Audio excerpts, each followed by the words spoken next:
निवेश की दुनिया में इस समय एक दिलचस्प मोड़ देखने को मिल रहा है, जहां आमतौर पर अनसर्टेनिटी यानी अनिश्चितता के दौर में सोना निवेशकों की पहली पसंद होता है। वहीं 2026 में चांदी ने बाजार का ध्यान अपनी ओर खींचा।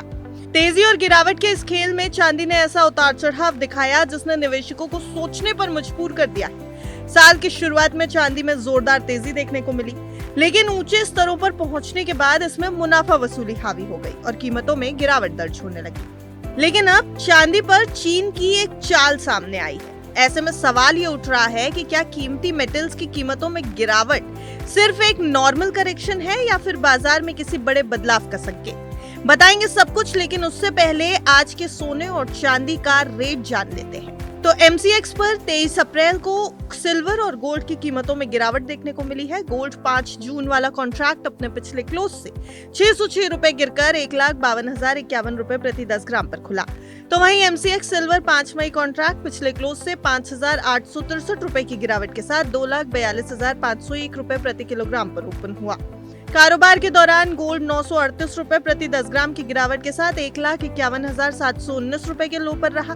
तो वहीं खबर लिखे जाने तक सिल्वर अपने पिछले क्लोज से 6,144 रुपए प्रति किलोग्राम की गिरावट के साथ 2,42,220 रुपए के निचले स्तर पर पहुंच गया।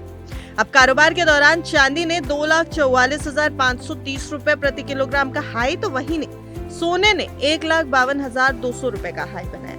चलिए अब जान लीजिए चांदी पर चीन की चाल क्या है। तो चांदी अब सिर्फ ज्वेलरी में नहीं इस्तेमाल होती। चांदी अब सिर्फ कीमती धातु नहीं रही, बल्कि एक अहम इंडस्ट्रियल मेटल भी बन चुकी है।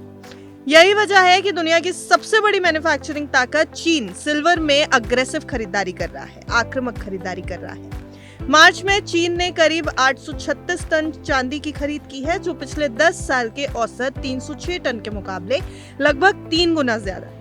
अगर फरवरी से आप तुलना करें तो ये खरीदारी करीब 78% ज्यादा थी। ये अब तक सिर्फ एक महीने से नहीं हो रहा था, बल्कि चांदी में रिकॉर्ड खरीदारी लंबे वक्त से जारी है। अगर जनवरी से मार्च तक के आंकड़े जोड़ें तो चीन ने इस साल अब तक करीब 10,626 टन चांदी का इंपोर्ट किया है। ये भी रिकॉर्ड स्तर है। यानी साल की शुरुआत से ही चीन चुपचाप चांदी जमा कर रहा था। इसका मतलब साफ है, यह अचानक लिया गया फैसला नहीं है। चीन में ये डिमांड कई हफ्तों से बन रही थी और मार्च में इसका विस्फोट दिखाई दिया।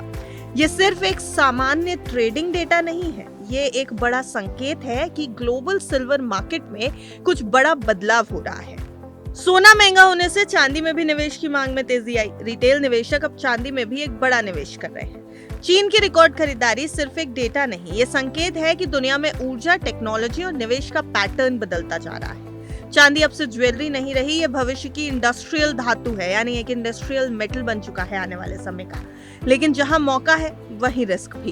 ये आपको क्या लगता है? कमेंट करके जरूर बताइएगा कि सोने चांदी में क्या कुछ चल रहा है और क्या चीन का कीमती मेटल्स की डिमांड सप्लाई में हो रहे उतार चढ़ाव पर कोई बड़ा इम्पैक्ट है।